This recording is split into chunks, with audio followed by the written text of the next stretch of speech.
Salut à tous et à toutes et bienvenue dans notre débrief. Aujourd'hui, bien sûr, nous allons passer en revue le live qu'a donné Zoulassan ce mercredi 9 juillet 2025. Toujours bien sûr sur la page de la véritable histoire de l'homme noir sur Facebook. Le mercredi, c'est à 20 heures. Avant nous commencions notre débrief, quel a été votre ressenti en un mot? Connaissance. Démonstratif. Sereine. Réjoui. Illuminé.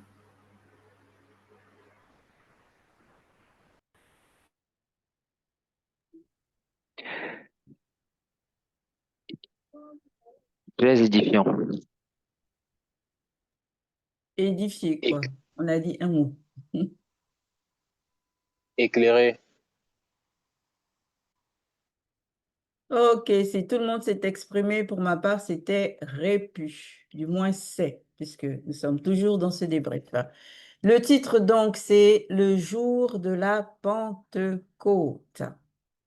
Qu'est-ce que la Pentecôte réellement? Voilà ce qu'a touché Zoulassan dans ce dernier live. Donc, nous, on va plonger. On va commencer par l'introduction. Et dans l'introduction, on va rester de manière très succincte, hein, parce que vous avez vu que dans le live, il est vraiment rentré dans les profondeurs de l'introduction. Nous, on va rester de manière très succincte, mais néanmoins, qu'avez-vous retenu de cette phase d'introduction? Oui, merci. Vas-y. Oui, merci Camilla. C'est déjà même l'origine de la Pentecôte en question. Et lors de ce live, on peut déjà comprendre que, au fait, la Pentecôte n'est pas d'origine chrétienne de base, mais plutôt juive. Mais comme on le sait souvent, et les chrétiens, eux autres, ils aiment copier des choses. Ce sont des plagieurs. Donc, et aussi, quand ils copient des choses, c'est en même temps pour déplacer, tourner même le sens même de la chose. Parce que ici, on voit déjà qu'avec les Juifs, c'est une fête qu'eux, ils ont l'habitude de faire pour marquer la fin de la semaine et autres. Mais quand les chrétiens, eux autres, ils vont célébrer la Pentecôte, cette fois-ci, c'est pour la descente du Saint-Esprit. Et c'est là on voit la confusion déjà au niveau de ces soi-disant chrétiens. Oui, dans la suite, c'est vrai que la confusion, là, ça m'a marqué aussi parce que c'était une découverte pour moi, parce que moi, je suis restée, on va dire, sur la Pentecôte que je connaissais par rapport à la partie chrétienne. Mais maintenant, quand on voit que derrière, bon, ce côté juif, on dit que bon, c'est par rapport célébré par rapport au don, on va dire, par rapport à Moïse, la loi qui a été donnée à Moïse. Et maintenant, par rapport aux chrétiens, on va parler, on va dire, du don de l'Esprit, du Saint-Esprit. En fait, on voit, comme tu as dit, Abiké, cette confusion encore. C'est-à-dire que le monde occulte, ils savent vraiment comment, on va dire, mettre en place leur, bon, je vais pas dire leur histoire, mais le déroulement, on va dire, le processus de ce que, toujours pour emmener, on va dire, cette abomination à rejeter les choses qui sont vraies, en fait, parce qu'on verra plus tard, en fait, qu'est-ce qui se cache réellement derrière. Mais moi, cette confusion déjà entre les deux et la découverte même de l'autre partie, de la partie juive, ça aussi, ça m'a appris quelque chose parce que c'est vrai, je ne connaissais pas cette partie-là. J'étais juste focalisée, on va dire, sur ce que je connaissais, hein, c'était la partie chrétienne. Et donc, je voulais remercier Vincent par rapport à cela parce que c'est une découverte. Oui, effectivement. Moi aussi, c'était pour moi une découverte, le côté juif de l'origine de la Pentecôte. Mais ce qui m'a le plus aussi marqué là, c'est que avant, ce jour-là n'était pas célébré, en fait. Du moins, c'était pas célébré par toutes les nations, dans toute la nation avant, bien sûr, une date bien précise. C'est au moment où le régent de la France à l'époque, c'est-à-dire qui était Napoléon Bonaparte, et l'Église catholique romaine ont décidé de faire en sorte ensemble que ce jour devienne un jour férié. Ça veut dire que c'est un jour qui a été imposé à toute personne qui vivait sur le territoire national à cette époque-là. Et c'est jusqu'alors, de toute façon, resté ainsi. Personne n'y a touché. On pratique toujours ce jour férié jusqu'alors.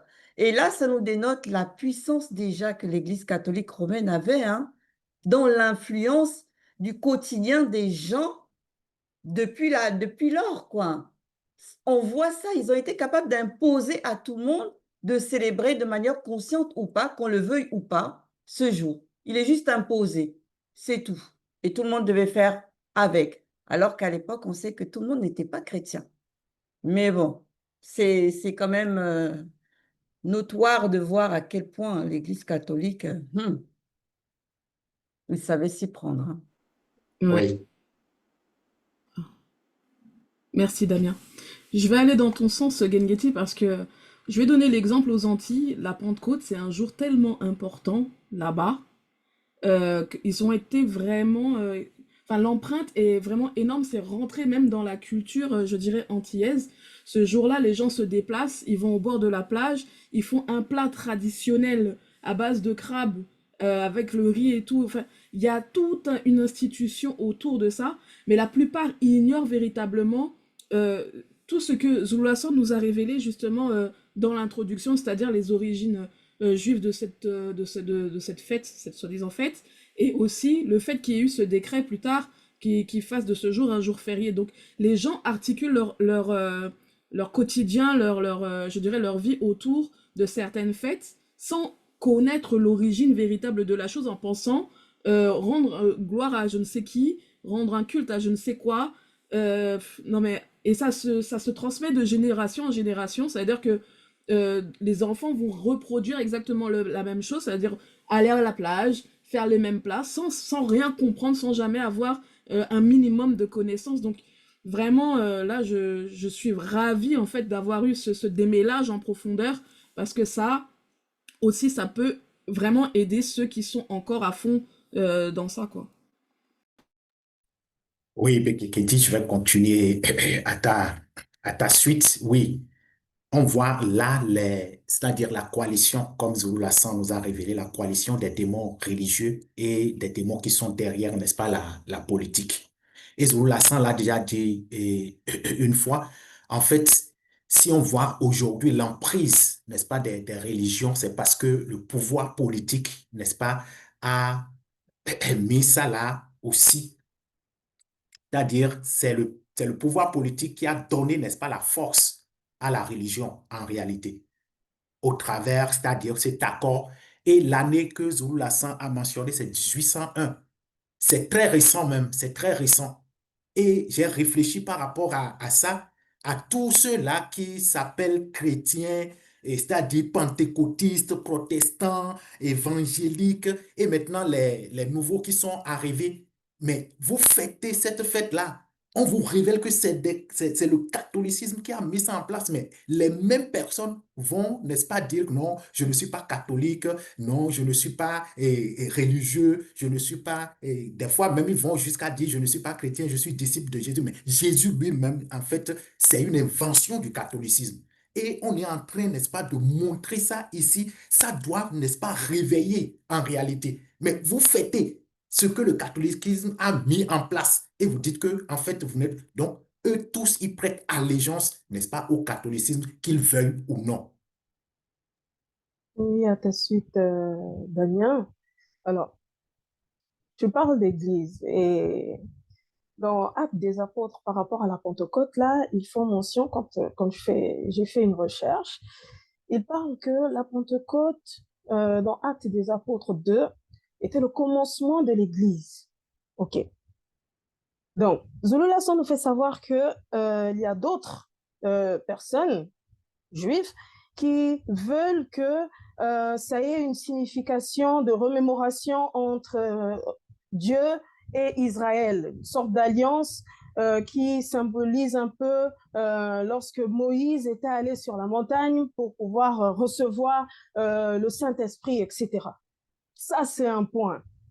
Ils associent cela à Actes des Apôtres pour dire que, voilà, les apôtres, les disciples ont reçu le Saint-Esprit à ce moment-là. Et c'est là le commencement de l'Église. Donc, moi, la question que je me posais là sur le coup, c'est que lorsque Moïse avait reçu le Saint-Esprit, c'est-à-dire il avait reçu Dieu sur la montagne et tout ça, à cette époque-là, ce n'était pas un commencement d'église aussi.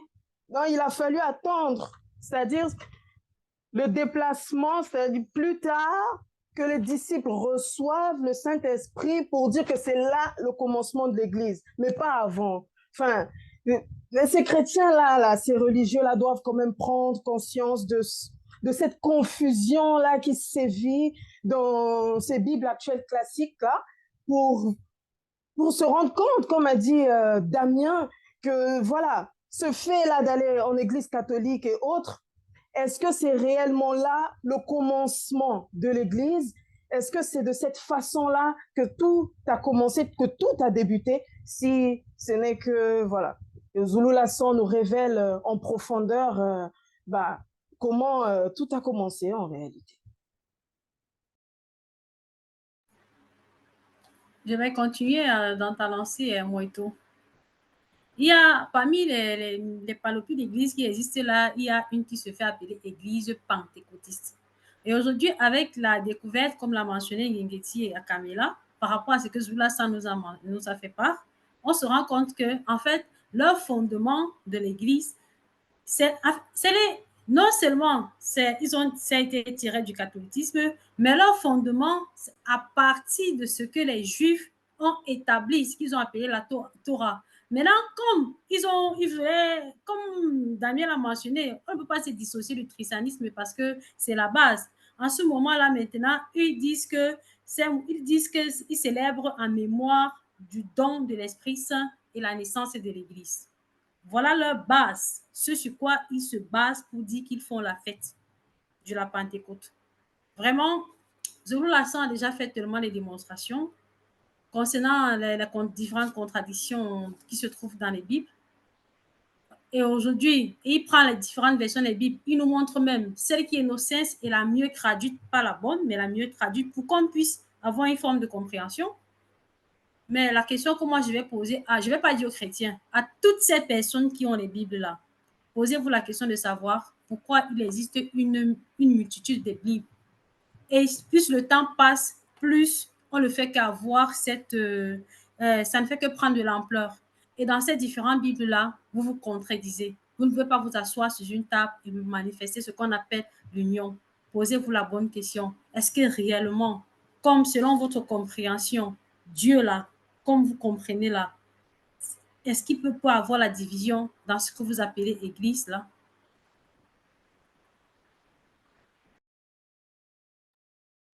À ta suite, ce que je retiens à l'introduction, que Zulu Lasson nous a encore révélé que l'hébreu et le grec, on veut toujours mettre en avant l'hébreu et le grec par rapport à ce qui relève, entre guillemets, de la religion et, entre guillemets, de la spiritualité selon les humains. On comprend ici encore que comment est-ce qu'une fête étrangère qui n'a rien à voir avec les autres veut être imposée au monde entier. Et encore, Zulu Lasson nous a montré ici que le mot même Pentecôte vient du grec. Maintenant, le mot même Pentecôte, on voit s'il vient du grec, n'existe même pas dans la langue hébraïque, qui est dans la langue hébreu. Donc, on voit déjà qu'ici, là, il y a déjà un problème. Il y a déjà un problème. Donc, ce que je comprends ici, c'est que, avec ce que Zulu Lasson nous révèle, ceux qui veulent avoir les yeux ouverts auront les yeux ouverts parce qu'on ne peut pas nous révéler en profondeur des choses pareilles et certains vont rester cambrés, si je peux dire, et plaqués sur leur position sous prétextant défendre quelque chose qui ne relève même pas de leurs origines, de leur race, parlant du peuple noir, bien sûr.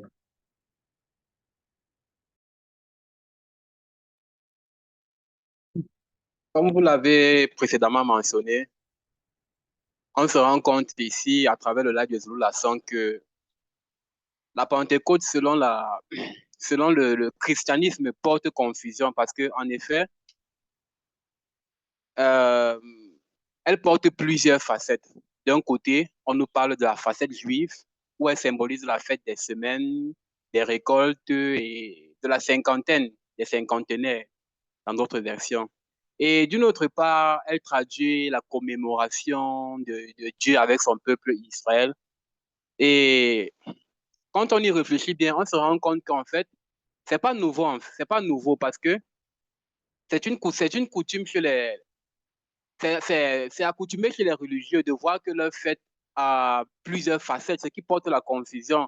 On ne sait même plus de quelle origine elles sont, si réellement ces fêtes sont à l'honneur de leur soi-disant Dieu ou à l'honneur d'une personne qui s'est levée et qui a décrété, comme on le voit ici, que c'est l'Église catholique qui a décrété avec l'accord aussi de Napoléon Bonaparte en 1801. Et quand on regarde aussi, par exemple, la fête de Noël, que l'Église catholique a toujours récupéré et a décrété comme étant la naissance de leur soi-disant sauveur Jésus-Christ, Jésus. On voit que c'est la même chose. Parce qu'à l'origine, la fête de Noël, c'est la fête du solstice d'hiver qui était à l'origine de ce personnage qu'on appelle Mitra.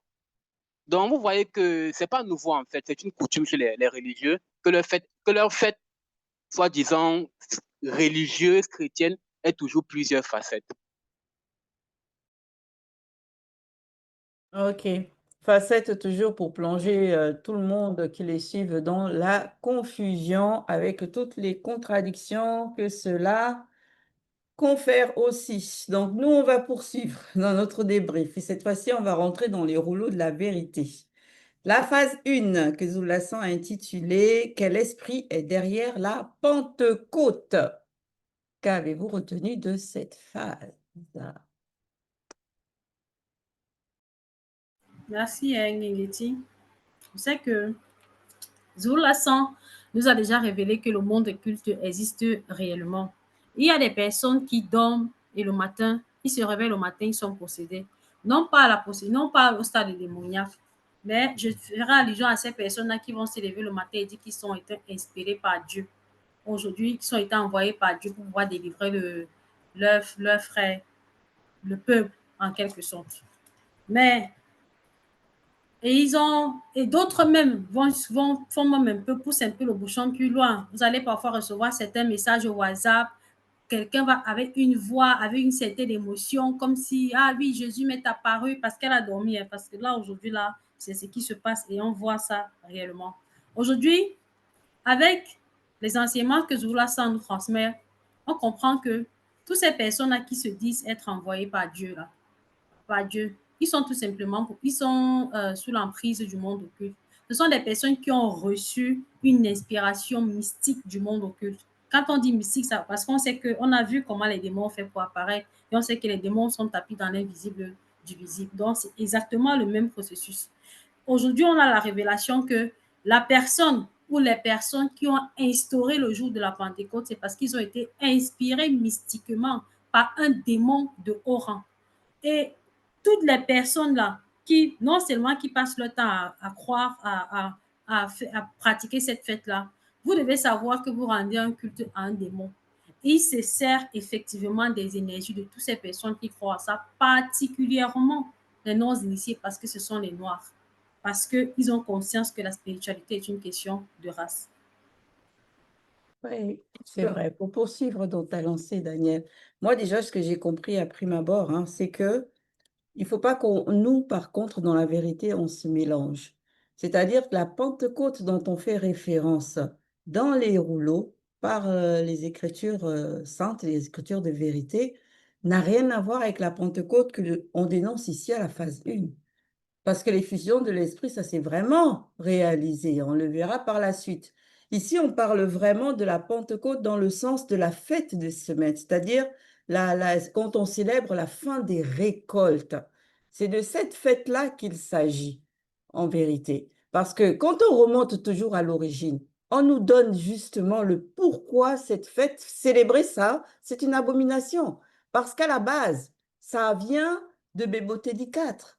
Rappelez-vous que Satan le maudit Mabobé a pris une apparence qui était semblable à celle de Moutatedi et est allé demander, inspirer Ponguissé de justement manifester cette fête des récoltes-là en guise de sacrifice. Et c'est à partir de là que cette fête a pris son origine, cet acte du moins a pris son origine. Et vu que c'était sous l'inspiration de Satan, le Mondi Mabobé, par la suite, lui n'a plus inspiré ça directement. Mais c'est l'un de ses favoris, justement, dont a fait mention Daniel, qui a pris le relais et qu'il continue d'inspirer les gens à faire ça. C'est pour ça qu'on parle de célébration. Parce qu'on va célébrer quoi par rapport à l'effusion de l'Esprit? Ce sont les apôtres qui l'ont reçu. Est-ce que c'est toutes les nations du monde entier, c'est tous les Noirs? Non. Mais par contre, célébrer la fête des récoltes, oui, ça c'est logique parce que c'est un moment crucial dans la vie à l'époque des personnes, la récolte. Oui, Oui, merci. Vas-y. merci Abike. Ce qu'on voit aussi ici, bon, tout à l'heure j'avais déjà fait mention par rapport à Satan, le Mundi Mabobé, mais là en fait ce qu'on voit c'est que à quel point c'est dangereux parce que ils savent vraiment où frapper parce que quand ça concerne en général les créatures dans cette réalité du visible, quand ça concerne la fête, les personnes ils vont s'y mettre mais vraiment à fond quoi là-dedans. C'est-à-dire parce que c'est une forme de réjouissance et les personnes on va dire vont se soulager, je vais dire ça, ce mot-là entre guillemets, des difficultés. C'est une forme de moment de se relâcher. Les gens, ils vont fêter, mais quand on est dans une fête où les personnes ils vont être dans la joie, c'est difficile sans avoir la vérité, sans avoir le verbe pour pouvoir sortir de là. Donc eux, ils savent vraiment où frapper. Quand je disais tout à l'heure, quand je méditais dessus, mais en fait, là, ce qu'ils mettent en place, hein, ils savent vraiment quel point, enfin, à quel point toucher le peuple, en fait, les créatures dans cette réalité du visible, ou les toucher, parce qu'ils savent où peut se trouver la faiblesse. Hein. Les créatures, surtout au pays, comme Bekekedi avait déjà fait mention, même chez moi et tout, quand c'est les... En plus, hein, ils ont mis férié le jour de la Pentecôte et puis ils ont poursuivi jusqu'au lundi de la Pentecôte. Ça veut dire 2 jours, les personnes ils vont être en fête, en joie. Mais hey, c'est chaud, hein, comment ils ont mis vraiment en place là les choses pour pouvoir sortir de là-dedans. Il faut écouter vraiment la vérité et sans la vérité, quand on est en joie, en fête et tout, c'est difficile hein, de pouvoir sortir de là. Et donc moi, j'étais reconnaissante de vraiment la grâce qui nous a été accordée à cette époque de pouvoir entendre et sortir de ce genre de fêtes-là, parce que on pratiquait ça aussi. On allait au bord de la plage, on se réjouissait, on fêtait, on mangeait, mais au final, en fait, c'était pas bon. Et encore une fois, je voulais vraiment remercier Loba pour ça, quoi. Oui, effectivement, et Pamela, au fait, ils sont sous l'emprise du monde occulte. Ceux-là qui célèbrent cette fête-là, ils sont déjà dominés par Satan, les Moudima Bobé, les mauvais esprits, les démons et autres, qu'ils adorent sans le savoir. Mais en plus de cela, on les décrète un jour ou des jours pour célébrer les propres servitudes. Ça, c'est la méchanceté, c'est de l'injustice. Mais nous, on les laisse là-bas. Ici, nous sommes dans la vérité et nous savons que nous ne s'arrête pas sur la forme des choses, mais on va en profondeur sur le fond. C'est en cela que derrière chaque chose, on voit l'esprit qui est derrière, si c'est alimenté par le monde occulte.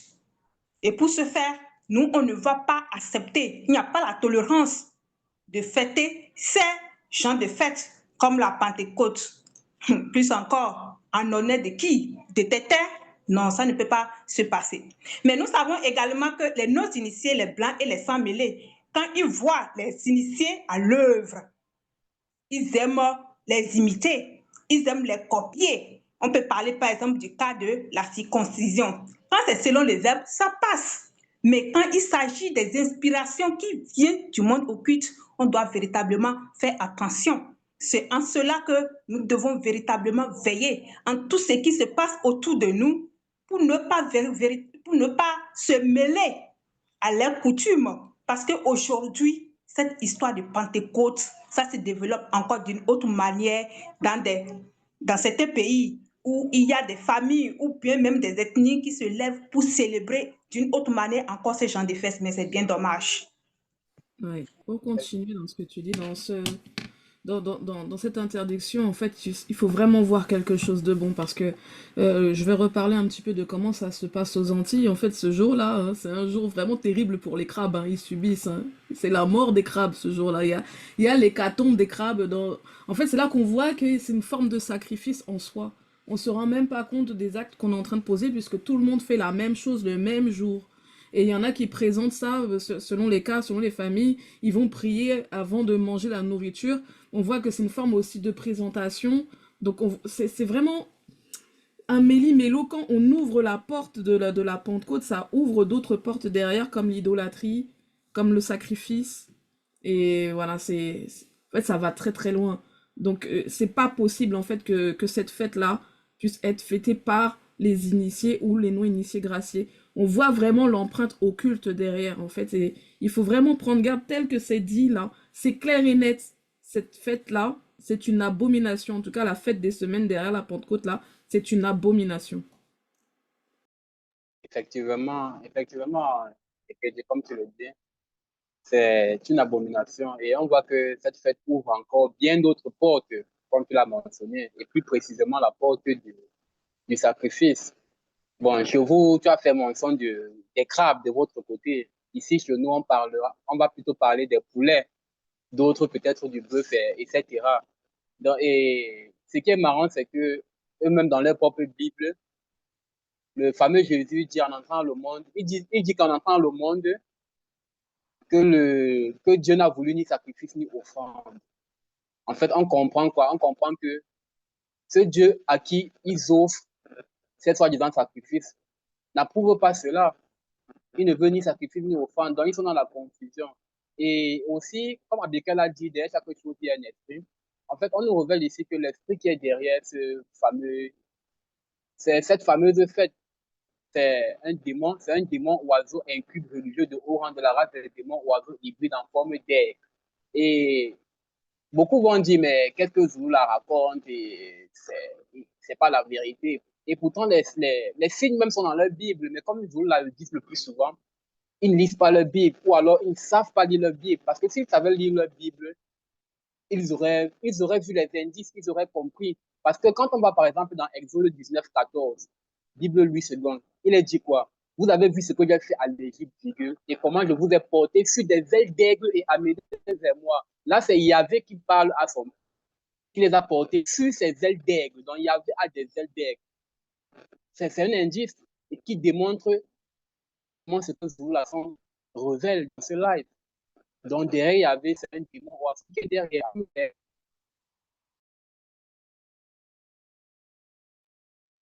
Oui, à ta suite, Bekina, euh, comme tu as évoqué effectivement ce démon qui est derrière la Pentecôte, moi je vais quand même, je vais essayer de toucher son identité pour montrer à quel point, à mon humble compréhension, comment Satan, le maudit Mabobé, mauvais esprit, euh, fait en sorte de pervertir à travers les animaux impurs l'identité comment je peux dire, de certaines entités du grand ordre des choses, parce qu'on sait que Satan, le dit Mabobé, mauvais esprit, veut copier les entités du grand ordre des choses en manifestant ce genre d'actes. C'est par rapport à l'oiseau fabuleux, le phénix. On sait du moins que, enfin, en mon humble compréhension, que l'oiseau fabuleux, le phénix, qui furent créés avant toutes les autres volatiles, qui n'avaient point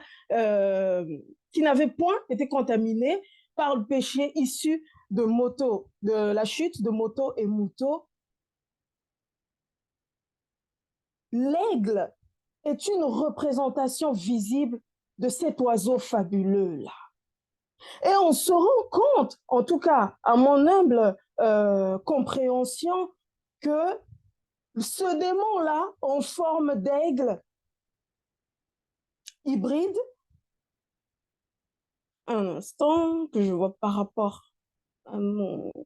Oui, voilà, en forme d'aigle et tout ça, Satan, le maudit Mabobé, en fait, veut pervertir son droit d'aînesse par rapport aux autres volatiles. Parce qu'il a été créé avant ces autres volatiles. l'oiseau fabuleux.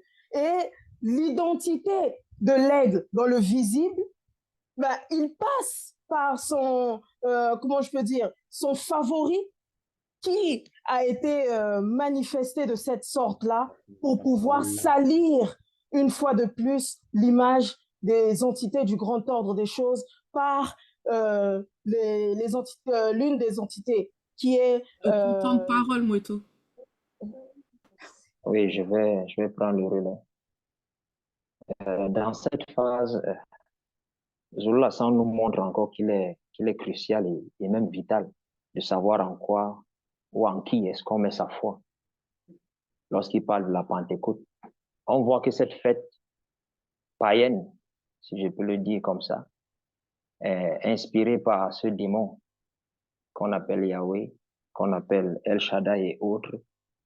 Cette fête est actuellement encore, elle a d'actualité jusqu'à présent, parce qu'on voit chez Mama Kato, elle est toujours d'actualité et c'est une période pendant laquelle les prêtres reçoivent, ces faux prêtres bien sûr, reçoivent de la nourriture en quantité, où ils font des réserves même. Et ce qui est marrant dans ça, c'est que ceux qui disent qu'ils ne sont plus avec Mama Kato dans les églises dites révélées continuent à appliquer cette pratique-là. À un moment, on se pose des questions. Comment vous dites que vous êtes sorti de Mama Kato, mais vous continuez à appliquer les choses que Mama Kato continue à appliquer? On comprend que vous êtes toujours dans le même sillon. Vous êtes une patate, comme Mama Kato, du même sillon. Donc, vous n'êtes pas sorti de la maison, vous êtes toujours là-dedans. Donc, ici encore, Zulu Lassan nous montre que il faut faire très attention. Parce que lorsqu'on parle de la spiritualité, ça ne blague pas. Ce que tu poses comme acte, ce que tu fais comme, comment je peux dire, ce en quoi tu crois, peut t'amener à la mort. Et il ne faut pas faire les choses par mimétisme. C'est pas parce que tu vas voir la masse ou la foule faire, ou dans la famille faire. Toi aussi, tu dis que je vais faire, parce que si je ne fais pas, je vais paraître comme le mouton noir, je vais paraître comme l'inclus. Non. Lorsque tu as compris le pourquoi, le comment des choses, avec ces enseignements que Zulu Lassan nous donne, il faut te mettre à la marge. Il faut ramer à contre-courant pour que tu ne sois pas entraîné à la dérive et à la mort spirituelle.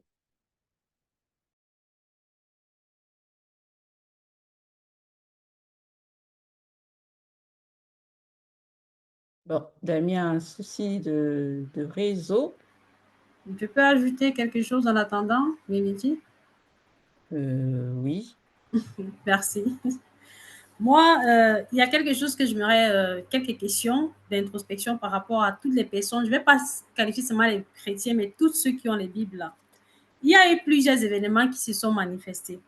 Comme par exemple, quand on a dit que Jésus a marché sur l'eau, quand il a transformé l'eau en vin, quand il a dépossédé les malades.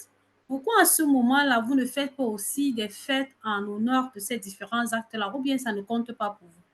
Pourquoi c'est seulement une fête qui était, c'est-à-dire, nous faites croire là que non, vous fêtez parce que c'est à ce moment-là que l'Église, c'est le fondement de l'Église. Et tout ce qui s'est passé par l'avant, en avant là, pourquoi est-ce qu'il n'y a pas ces différentes fêtes-là? Pourquoi c'est seulement celle-là? Et en plus même de ça, vous vous êtes basé par rapport à ce que les Juifs avaient fait. Ils célébraient cette alliance qu'il y a eu entre Moïse et Dieu. Mais maintenant, quand il a ramené ces rouleaux-là, ces différents commandements-là, est-ce que c'est mentionné dans ces commandements-là que vous deviez organiser la fête de la Pentecôte? Posez-vous des questions. Oui, je vais continuer et à ta suite, Daniel. Oui, ça se comprend parce que, et Zulu Lassan l'a précisé, le démon qui a inspiré, n'est-ce pas, la Pentecôte de départ, comme Ngengeti l'a souligné, en fait, c'est Dibolé, c'est un démon de haut rang. Et on voit ici, c'est-à-dire l'onde de choc pratiquement, c'est là où il ne faut pas mépriser, n'est-ce pas, les démons. Donc, ils agissent réellement et on voit, c'est-à-dire la passation entre, n'est-ce pas, et Dibolé et le démon qui est derrière, n'est-ce pas, ce Jésus qu'ils ont inventé. Donc, ça veut dire encore qu'ils travaillent pratiquement ensemble. même les soi-disant chrétiens ne peuvent pas, c'est-à-dire expliquer pourquoi ils sont arrivés à, c'est-à-dire caler, on va dire ça comme ça, cette fête et selon eux, ce qu'ils ont usurpé, n'est-ce pas, de la véritable histoire des apôtres. Donc, comment ils ont calqué ça, n'est-ce pas, à la fête, n'est-ce pas, des Pentecôtes qui existait déjà. Eux-mêmes, ils ne peuvent pas expliquer. Mais c'est néanmoins pour exposer aussi, n'est-ce pas, leur confusion en ce temps-ci.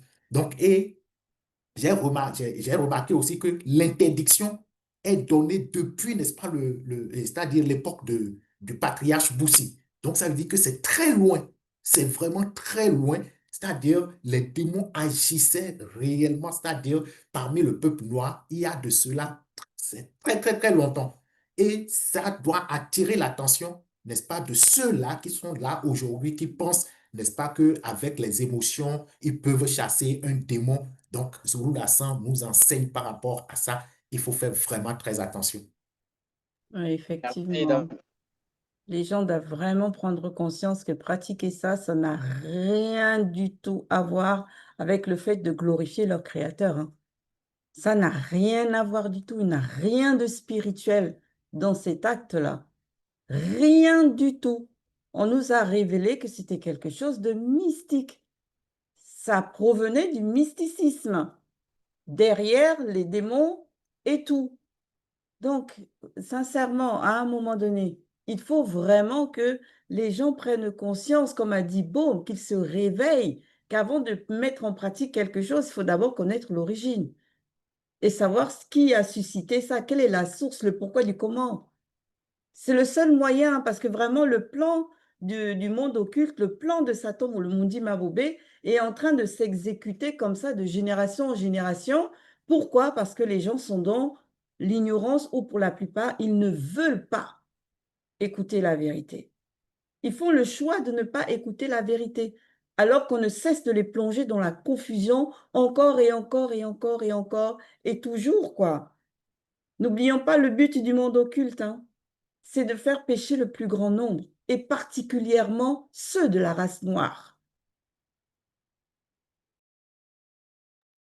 L'autre point que je veux aussi toucher dans cette phase 1, c'est le polythéisme des religieux. Bon, pour ceux qui ne connaissent pas la notion de ce terme, même polythéisme, c'est ceux qui croient en plusieurs dieux. Parce que quand on regarde dans les religions, par exemple, dans la démonologie, bon, pas dans les religions, ici, quand on va dans la démonologie 1.53, on se rend compte que Dibolé porte plusieurs noms dans les religions. Elohim, El Shaddai, Yahvé, Adonai, Jéhovah, l'éternel des armées, etc. J'en viens.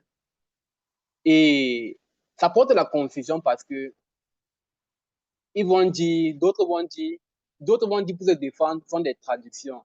Mais la question la question qu'on se pose est celle de savoir comment est-ce qu'un nom traduit peut donner naissance à plusieurs autres noms. Ça n'a pas de sens. Ça n'a pas de sens. Déjà que lorsqu'on traduit un nom, ça ne donne pas un nom, mais ça donne une signification. Ça, déjà, il faut éclaircir ce point. Un nom traduit ne donne pas un autre nom. Donc, on ne va pas traduire, je ne sais pas comment ils disent Dieu en hébreu, on va traduire en grec, ça va donner un autre nom. Non, c'est faux, ça donne une signification. Donc, en gros, les chrétiens, les religieux sont des polythéistes qui adorent plusieurs dieux, entre parenthèses, démons. Mais ici, on voit que par rapport à cet enseignement, le démon qui est derrière, c'est Dibolé, qui signifie détourner. Donc, un nom donne une signification détournée parce que lui, il détourne le peuple de la vérité. Ok, nous allons poursuivre alors de notre débrief et on va aller cette fois-ci sur la phase 2 que Zulu Lassan a intitulée « La promesse ». Qu'avez-vous retenu de cette phase? Oui, merci Ngegeti. Oui, la promesse a été donnée ici par Jock Isabel. Mais avant qu'on aborde cette promesse-là, je me suis arrêtée d'abord sur la recommandation qu'il a donnée. Parce que souvent, quand on parle de promesse, on s'attend aussi à l'accomplissement de cette promesse-là. Même nos patriarches aussi ont manifesté cet état de conscience. À un moment donné, ils se demandaient, mais c'est où est la promesse qui nous a été faite par Mota, Teddy et autres en ce qui concerne certaines histoires. Mais ici, ce qu'on doit savoir, c'est que quand il y a une promesse et qu'il y a aussi des recommandations qui vont avec. Et sa recommandation, c'est ça d'abord qui doit faire l'objet de notre discernement, de notre attention. Parce que la promesse va certainement s'accomplir. Mais avant qu'elle ne soit accomplie, il faut aussi observer les lois et les recommandations qui vont avec. Pour que certains ne se retrouvent pas à ce que la promesse ne soit pas accomplie sur eux. À cela, ici, il donne la recommandation de ne pas s'éloigner de Wassé Moutonga, donc en Afrique centrale. Donc ça veut dire qu'en ce moment-là, si ça arrivait, que quelqu'un s'éloignait de cet endroit, mais la personne va se retrouver, ne pas pouvoir recevoir ou bien être dans cette promesse-là. Et c'est ce qui n'est pas bon. Donc, en tout temps, on doit véritablement veiller et aussi manifester la patience pour attendre ce que nous devons recevoir du Verbe. Ouais, À exact. ta suite, Vas-y, Daniel. merci Bekekedi. Ici, c'est, à ta suite, Abiki, ici, c'est Tondi Kabala qui est un témoin oculaire qui nous relate la scène.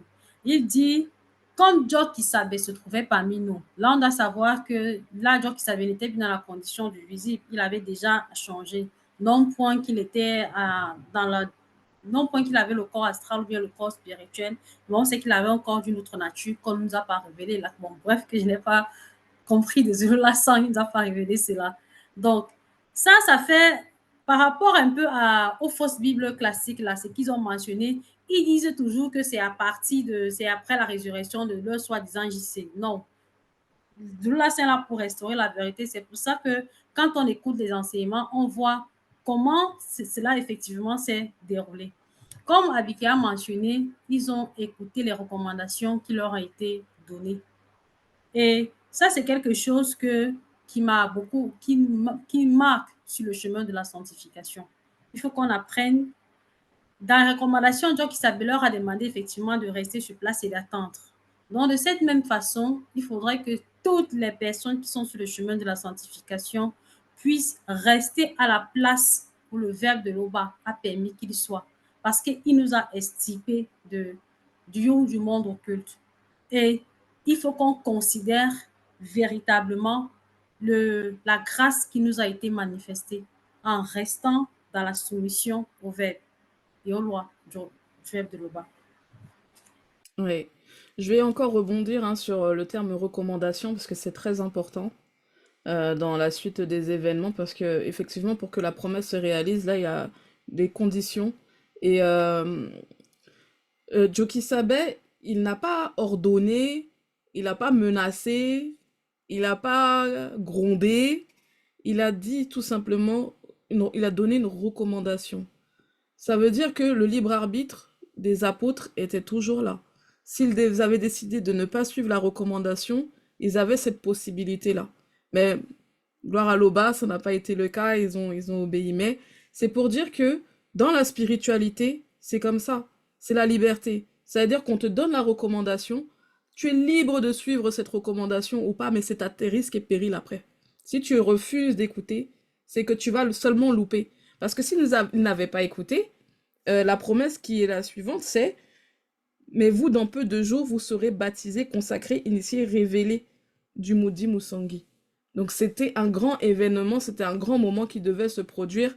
Et donc la soumission totale était de rigueur. Mais néanmoins, dans cette soumission totale, comme je le répète, il y avait le libre arbitre. Donc ça veut dire qu'ils avaient le choix. Et eux, ils ont fait le choix de se soumettre. Et donc, ce qu'ils allaient recevoir, c'était juste grandiose. Donc, ça nous donne encore, je dirais, un exemple à suivre, de suivre vraiment les recommandations, d'être sensible. Parce que même si on ne te dit pas les choses avec je dirais, une autorité marquée, il faut comprendre les choses spirituellement, que si on te recommande quelque chose, prends garde. Oui, ce qu'on voit, c'est vraiment cette considération-là que les apôtres, ils ont manifesté ici. C'est-à-dire que comme vous avez déjà dit, que ce soit Biké, Daniel, toi, Biké, qui dit, c'est que le fait par rapport à la recommandation, ça veut dire qu'eux-mêmes, ils ont été disposés, ils ont considéré ce qu'ils ont entendu. C'est-à-dire qu'ils avaient un respect par rapport à leur enseignant, par rapport à ce qui leur a été transmis. Et le fait que, comme ça a été mentionné, de rester en place, moi aussi, je trouvais ça vraiment très important. C'est-à-dire que pour que quelque chose puisse s'accomplir, on sait, dans le spirituel, il y a toujours quelque chose, on va dire, on doit manifester. On ne nous demande pas en général grand-chose dans la spiritualité, forme d'obéissance. Mais là, comme tu as dit, Bekekedi, par rapport au libre arbitre, ils n'étaient pas, on va dire, prisonniers. Ben non, restez là, restez là, restez là. Ils ont fait en fonction de leur libre arbitre par amour de la vérité, par amour, par considération de leurs enseignants. Et moi, je trouvais ça vraiment marquant parce qu'ils sont restés en place, enfin, c'est qui étaient là, ceux qui étaient présents. C'est-à-dire que la promesse s'est manifestée. Et on sait qu'avec le verbe, lorsque le verbe s'exprime à travers les mandatés, ça va s'accomplir. Tout à l'heure, je crois, je ne sais plus si c'est Abiké ou Daniel qui avait parlé justement de la patience. Donc, c'est toujours dans une forme de patience parce qu'on ne sait jamais quand est-ce que le verbe va accomplir, on va dire, ses desseins, je veux dire ça comme ça. Et là, cet amour, cette considération qu'ils ont manifesté, moi, ça m'a beaucoup marqué. Et ça, c'est vraiment encore un enseignement pour nous dans notre marche de considérer et de prêter garde à ce que nous entendons. Oui, Carmela. Moi, ce que j'ai vraiment dénoté dans cette phase 2 là, c'est que la promesse, les paroles qui sont sorties de la bouche de Joe Kisabé, en vérité, c'était une prophétie. C'était une prophétie qui était destinée à tous ceux qui, par la suite, à partir des apôtres, allaient aussi emprunter le même cheminement que les apôtres, c'est-à-dire se soumettre à toutes les lois du Verbe de l'Oba. Et ce aussi, ça nous permet du coup de voir, d'avoir une preuve ici concrète de la fin véritable du baptême d'eau. Parce que quand Joe Kisabé a prononcé ces paroles en disant que vous allez recevoir, vous serez baptisés du Moudi Moussangui. Il n'a pas dit vous allez être baptisés d'eau, mais du Moudi Moussangui. Ça veut dire qu'à cet instant-là, c'était la fin du baptême d'eau et que ça laissait place au baptême maintenant du Saint-Esprit et par le Saint-Esprit. Mais pourtant, tous les chrétiens vont lire ça, même les catholiques, tout le monde lit ça. Mais ils continuent à pratiquer le baptême d'eau. C'est le truc qui est contradictoire dans leur foi, quoi. Pourtant, c'est bien écrit hein, dans leurs écrits. Que tu prennes la Bible classique ou que on prenne Kalata Mbale, c'est écrit. Ça a mis fin au baptême d'eau. Et à partir des apôtres, tout le monde était baptisé maintenant du Bundi Musangi. Donc, vraiment, à un moment donné, il faut que les choses soient cohérentes. Il faut qu'il y ait de l'ordre et un sens dans les foi avec lesquelles les gens se manifestent ou développent, quoi. Oui, Ngengeti. Ok, merci. Bon, oui, ça sera compliqué qu'il y ait, n'est-ce pas, de sens parce que déjà, en fait, c'est c'est l'anti-vérité. Et le fait déjà même qu'il continue ce baptême d'eau, comme tu viens de le dire, c'est la confusion. Et ça montre clairement que ce Jésus-là, c'est vraiment du faux. C'est vraiment du faux. Parce que en fait, c'est quand même bizarre. C'est quand même bizarre c'est que quand on prend même les Bibles classiques, le peu de choses qui se retrouvent et que même les chrétiens, n'est-ce pas, peuvent mettre en pratique, non, ils n'aiment pas ça.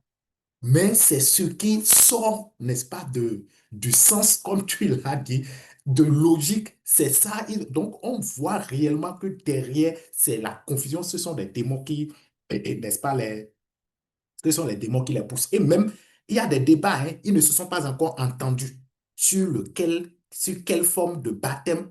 C'est-à-dire, il faut accepter. Certains disent, bon, c'est pas immersion. Les autres disent, non, c'est pas aspersion. Et donc, même déjà, ce débat-là prouve qu'ils sont, c'est-à-dire, dans le mensonge. Ça prouve encore que non, ça n'a même pas lieu d'être. Si vous ne pouvez pas vous entendre, ça n'a pas lieu d'être. Donc, sincèrement, en fait, il y a beaucoup de choses que, bon, personne ne pourra plus se justifier avec tout ce que nous recevons, n'est-ce pas, de Zoulasan.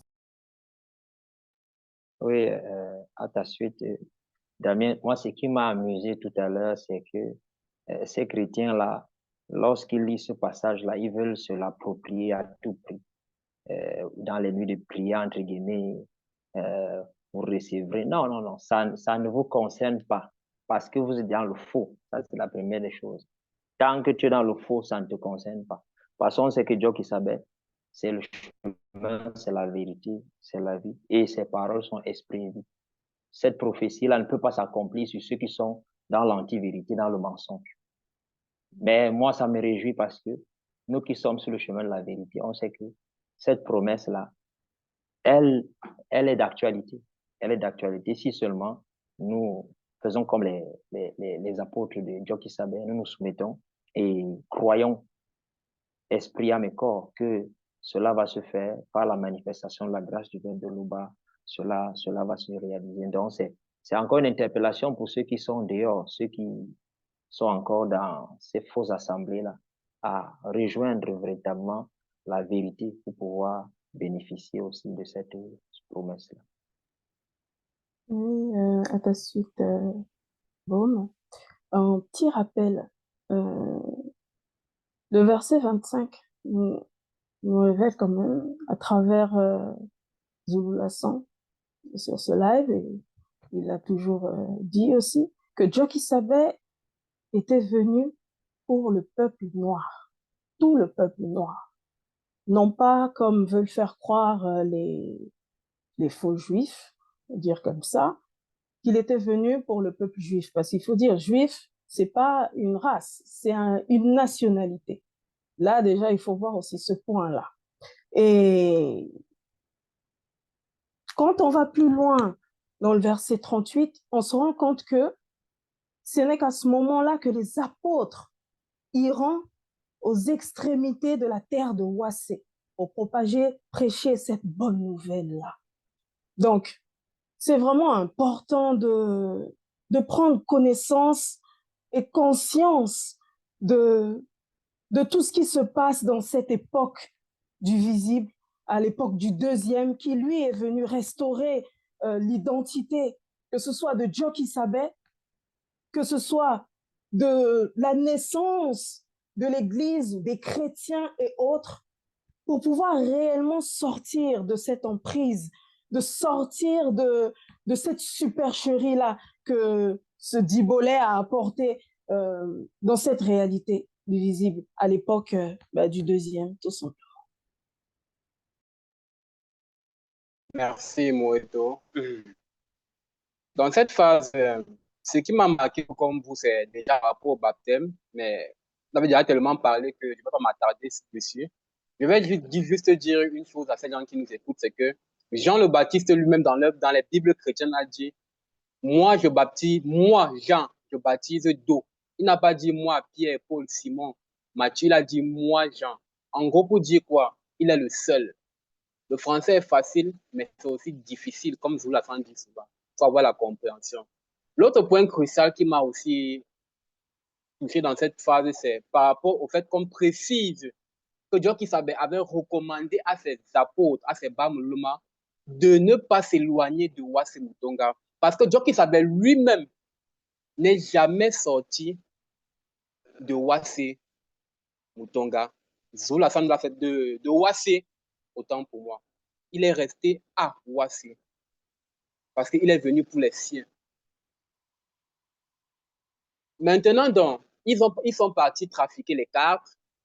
Ils ont trafiqué l'histoire où ils ont créé un soi-disant État d'Israël après la Seconde Guerre mondiale, je crois que c'est en 1947, si j'ai bonne mémoire.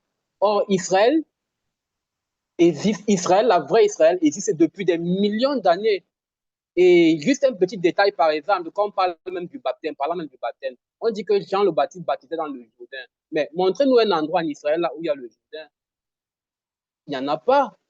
En Israël qu'ils ont créé là, il n'y a pas de Jourdain. Donc, ça montre déjà l'aberration de l'histoire biblique même. Les religieux sont vraiment dans la confusion et croient en des récits inventés. D'accord, nous allons poursuivre alors. Merci Bekina. Phase 3, la réalisation de la promesse. Qu'avez-vous retenu de cette phase? Merci, Mingeti. Oh là là. Quand tu lis ce qui est arrivé là, ça réjouit le cœur. Ça réjouit la conscience des oreilles. Il est certes vrai que la promesse était une prophétie, comme tu l'as si bien mentionné, Guinguetti. Et les apôtres ont vécu cela parce qu'ils ont suivi fidèlement les recommandations.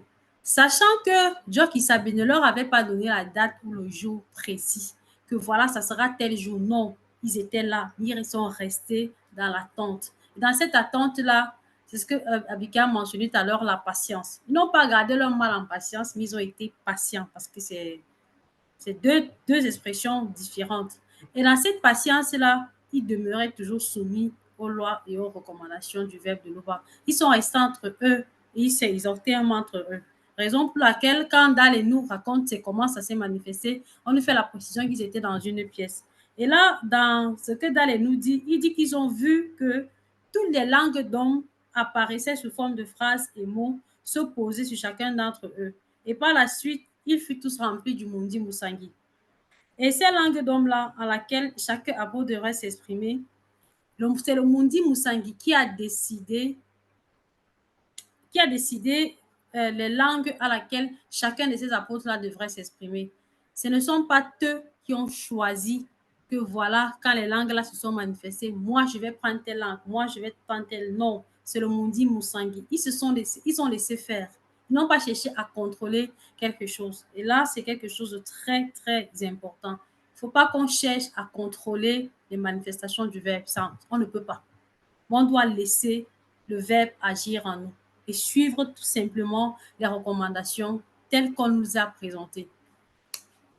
Oui, Oui. Vas-y. merci Abigail. En fait, juste le titre de la phase, ça pousse vraiment à l'introspection, je trouve, parce que la réalisation de la promesse, on a vu dans la phase précédente que c'était conditionné par rapport à la soumission totale aussi, et par rapport à la recommandation qu'avait donnée Joki Sabé donc à ses apôtres au Namululuma. Et effectivement, ils ont suivi ça, au point où dans le premier verset, ils étaient tous réunis. Donc déjà, on voit qu'il y avait l'unification entre eux, qu'ils étaient ensemble, en fait. C'est pas comme dans certains endroits, on va voir les gens éparpillés en désordre. Non, là, on voit vraiment que les apôtres, ils formaient une unité. Et c'est beau à voir, en fait, et c'est la conception même, je pense que c'est un exemple à prendre par rapport au fait qu'on soit dans la même foi, normalement, on doit demeurer ensemble. Et donc la réalisation de la promesse, c'est une invitation, donc comme je disais, à la persévérance, à persévérer dans ce que nous recevons, puisque on a reçu aussi à travers Kalatambale, à travers Kalata Dimsi, des promesses. Et donc on voit que lorsque l'on est véritablement soumis, elles se réalisent. C'est pas, c'est comme ça, c'est ainsi. Les choses se réalisent et elles se réalisent d'une manière grandiose. C'est-à-dire au point où ça peut même choquer d'autres personnes qui vont se dire wow, comment ça se fait qu'ils parlent d'autres langues. Et c'est pas comme dans les fausses assemblées là où ils vont faire croire qu'ils parlaient la langue des anges, qu'ils parlaient le charabia là, shabala, shabala, shabala. Non, ça n'a rien à voir. Ils parlaient diverses langues d'hommes. Donc c'est juste magnifique en fait. Je m'arrête là. Oui, merci, Bekekezi. Je vais continuer. Déjà, même par rapport aux circonstances, c'est que la raison même pour laquelle le Mundi Musangi est venu en ce moment en tant que puissance par rapport déjà à cette promesse-là. Parce qu'on sait que les apôtres, du moment déjà qu'ils marchaient avec Joki Sabé, ils recevaient déjà des enseignements. Et ces enseignements-là les nettoyaient aussi. Donc, ils ont déjà une forme de nettoyage en ce qui concerne cette facette du verbe qui était déjà en eux. Donc, cette fois-ci, le Mundi Musangi va venir en tant que puissance pour les accompagner dans l'œuvre. C'est très important parce qu'avec, comment je vais appeler ça même, spectacle qu'on voit aujourd'hui dans le monde des chrétiens, quand ils se rassemblent pour soi-disant, ils veulent recevoir le Saint-Esprit-là, c'est pour quel but en réalité? Les gens qui sont dans le péché, dans le lieu même du péché. Et en ce jour-là, ils vont se rassembler soi-disant pour recevoir le Saint-Esprit. Et viens les voir, ils sont en contradiction même avec leur propre corps. Tout est faux en eux, et ce sont eux qui veulent recevoir le Saint-Esprit. Pour faire quoi? Pour continuer dans la fornication? Pour continuer mais quand même, arrêtez un peu. Ça, l'événement qui s'est passé ici, comme Kitty vient de le dire, c'est un événement grandiose. Ça, c'est très, très important. Et ce n'est pas vraiment de la rigolade. Il faudrait que les gens arrêtent avec des futilités, sincèrement. Les choses spirituelles, il faut les prendre assez à leur juste valeur. C'est très, très important. Oui, je vais poursuivre, Abiké, justement, en rebondissant sur tous les rababachés là, qu'on dit dans toutes ces assemblées dites révélées, et le relationnel avec l'effusion de l'esprit, où justement ils disent que les langues là, c'était la langue des anges. Là, ici, on nous révèle que c'était bien des langues d'hommes, sous forme de mots et de phrases audibles, visibles et intelligibles. Et quand le verbe, on va dire quand le verbe agit, quand l'esprit, le mundi agit, ce n'est pas pour rien. Il agit dans un but bien précis. Et le but là, c'était que justement les apôtres aient la capacité de pouvoir s'exprimer en d'autres langues d'hommes pour mieux propager la bonne nouvelle. C'était ça l'objectif de cette effusion de l'esprit, entre autres, avec la distribution de ces différentes langues-là. Quand les gens ils disent qu'ils parlent la langue des anges, est-ce à dire que ce sont les anges qui ont besoin d'entendre la bonne nouvelle? Parce que tout ce que vous dites là, les hommes comme vous ne comprennent rien du tout. Vous-même, vous ne comprenez rien du tout à ce que vous êtes en train de dire. En quoi est-ce que vous êtes en train de propager la bonne nouvelle là? Avec quoi vous allez convertir les gens, sincèrement? Donc, à un moment donné, il faut arrêter les balivernes. Il faut arrêter. Ça n'a rien à voir avec la langue des anges. Parce qu'il y avait un but derrière cette effusion de l'esprit là. Oui, moi, ce qui m'a vraiment marqué ici, c'est vraiment là, on voit que, on a vu tout à l'heure, Jackie Sabé avait donné une recommandation à ses apôtres. Mais maintenant, on nous dévoile ici que dans ces lieux-là, il y avait des hommes, que ce soit des hommes pieux, mais qui devenaient, noirs, bien entendu, qui venaient d'autres territoires. Ça veut dire que ce rassemblement-là, c'était, comme ça a été dit tout à l'heure, c'est l'importance de ce moment-là. En fait, ça me montre en fait que lorsqu'il y a un rassemblement auprès du Verbe, je ne dis pas qu'il faut venir pour avoir quelque chose, hein, bien entendu, mais lorsqu'il y a un rassemblement, mais en fait, ils étaient témoins de ce qui s'est passé, de la prophétie, comme Gandhi disait tout à l'heure, mais il n'y avait pas que les apôtres et ceux qui étaient avec eux, mais il y avait ceux-là qui étaient d'autres territoires. Ils étaient là, ils étaient témoins. Ça veut dire que ça permet toujours la propagation de la parole. Moi, ça m'a vraiment marqué parce que là, le verbe, en fait, n'est pas limité. C'est-à-dire que là, tout ce qu'on voit là, tout autour, là, mais c'est extraordinaire. C'est extraordinaire ce qu'on nous montre là. Et ça, c'est waouh! Moi, je suis émerveillée personnellement par rapport à cette phase-là. Je suis émerveillée de l'accomplissement en fait de cette promesse-là. La réalisation, ça veut dire que c'est pas, on n'a pas dit juste que les apôtres vont en voir, mais ceux qui étaient là, ils étaient témoins, ils ont vu, ça les a libérés en fait. D'où l'importance de vraiment demeurer dans l'obéissance, dans les lois et les préceptes du Verbe de l'Oba. Et quand il y a un rassemblement comme ça, faut venir, faut venir, ne pas venir après pour attendre quelque chose, comme j'ai dit aussi, parce que là c'est autre chose. Oui, à Oui, ta suite, effectivement. Carmela.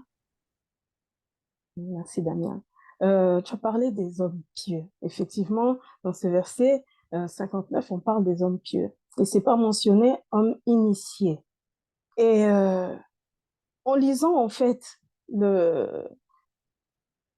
l'engouement, en fait, de toutes ces personnes présentes, d'où les hommes pieux, on comprend l'attachement, parce que pieux, c'est ça, l'attachement aux lois, ceux qui aiment bien les lois. Et on voit qu'ils étaient prêts, ouverts à recevoir cette bonne nouvelle-là. Et on se rend compte par la suite que, en tout cas, de comment j'ai perçu ce verset-là, qu'il faut réellement être prêt. Il faut travailler sa terre qu'on représente, cette terre qu'on représente là. Il faut se sanctifier, comme tu as dit, obéir aux lois, être soumis aux lois afin de recevoir cette semence grand S qui vibre dans les hautes vibrations, dans les hautes fréquences. C'est vraiment important. Hein? Oui, effectivement, Moïto, c'est vraiment important. Parlant des hommes pieux, oui, comme Camilla le disait, donc les circonstances du verbe, c'est vraiment merveilleux. Et on voit la confusion au niveau même des Bibles classiques, parce que ces hommes, apparemment, bon, si je me rappelle très bien, ils vont même, c'est-à-dire jusqu'à être animés de l'esprit de moquerie. Donc, ça veut dire que ceux-là ne pouvaient même pas porter, n'est-ce pas, le message en réalité. Donc, leur présence, ça ne servait à rien. Mais ici, on nous révèle que, c'est-à-dire la présence de ces hommes pieux, ce n'était pas anodin. C'était pas anodin. Ça rappelle, ça m'a rappelé un peu, c'est-à-dire quand Zulu Lassan nous explique un peu, n'est-ce pas, la création, quand on jette, n'est-ce pas, la pierre dans l'eau, donc comment ça fait, n'est-ce pas, l'onde de choc, ça fait, n'est-ce pas, des trucs. On voit ici que Wasse Mutunga, c'est le centre, en réalité, c'est la base. Donc, et quand, c'est-à-dire le Saint-Esprit, il se manifeste, en fait, il y a, c'est-à-dire cette onde-là qui se manifeste au travers la présence de ceux qui étaient là, de ces hommes pieux-là. Donc, ça va dans dans Wasse Mbengue, dans Wasse et Pongo, dans Wasse et Passim et Kondo, dans Wasse et rappelez-moi le dernier. Donc, Kwase Jedou. Wassé Djedou. merci, dans Wassy Djedou. Donc, c'est vraiment merveilleux. Donc, ça rappelle tout ce qui se passe ici. C'est comme, en fait, une manifestation. Et j'ai constaté que même c'est-à-dire jusqu'à ce moment-là, quand quelque chose se passe au niveau, n'est-ce pas, de Wassy, ça prend presque tout Wassy en même temps. Donc, des fois, quand Zulu Lassan décrit certains comportements, tu vas voir ça aussi, c'est-à-dire à Wassé Bengue, à Wassé. Donc, c'est vraiment merveilleux. Donc, ça te dit que l'homme noir, en fait, c'est la base. Euh, Moi, ce que je dirais dans cette phase, c'est que lorsque Zulu Lassan parle de ces langues d'hommes sous forme de phrases et de mots, cette précision-là, on ne l'a pas dans les livres classiques. Ces langues-là, on voit des phrases, on voit ce que le spirituel peut faire, nous amener à parler les langues d'hommes qu'on n'a jamais apprises. Et ça m'a aussi fait penser à ce qui s'est passé à la Grande Pyramide, lorsqu'on a dispersé les non-initiés qui s'unissaient avec les Blancs pour pouvoir bâtir la pyramide. On voit que là-bas, ils étaient unis, comme Bekekeli, tu l'as dit, mais dans le mauvais sens. On les a dispersés. Mais ici, on voit que ceux-ci sont unis selon le verbe, dans le bon sens. On leur donne cette capacité de parler ces langues qu'ils n'ont pas apprises. C'est vraiment merveilleux. On comprend que si vraiment on se soumet au verbe de Loba et que on a cette détermination, cette bonne volonté d'aller en profondeur avec le verbe va faire des choses véritablement extraordinaires. Mais il ne faut pas qu'on oublie également que avant que les apôtres arrivent à ce niveau-là, il y a un travail qui a été fait au préalable. Ils ont cheminé avec le maître, Jock Sabé.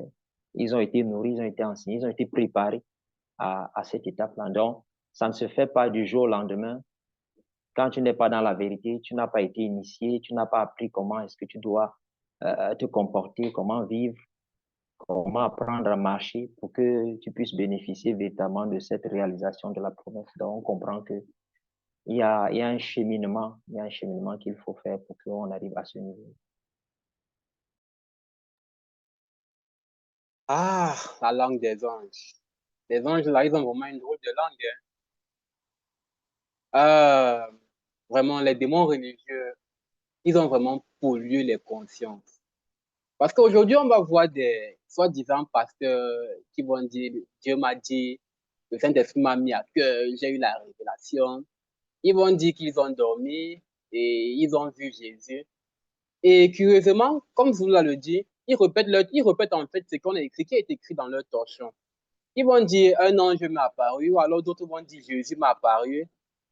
Et lorsqu'ils racontent leur récit, on se rend compte qu'ils communiquent avec le personnage comme s'ils étaient dans la réalité du physique, en fait. Ils ne précisent pas que c'était en une autre langue, mais c'était en une langue commune. Donc, en gros, avant même qu'ils ne soient déjà transcendés, ils parlaient, ces soi-disant pasteurs, avant même leur transcendance, parlaient déjà en fait la langue même des anges. Parce que lorsqu'il raconte leur récit, comme je précise bien, il ne dit pas qu'il avait déjà été transformé, mais il a parlé avec Jésus qui est apparu en esprit.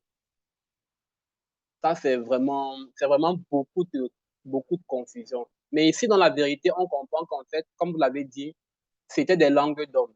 Et il s'efforce vraiment de cacher l'histoire, mais on voit vraiment que l'histoire, la spiritualité, c'est une question de race, le peuple noir.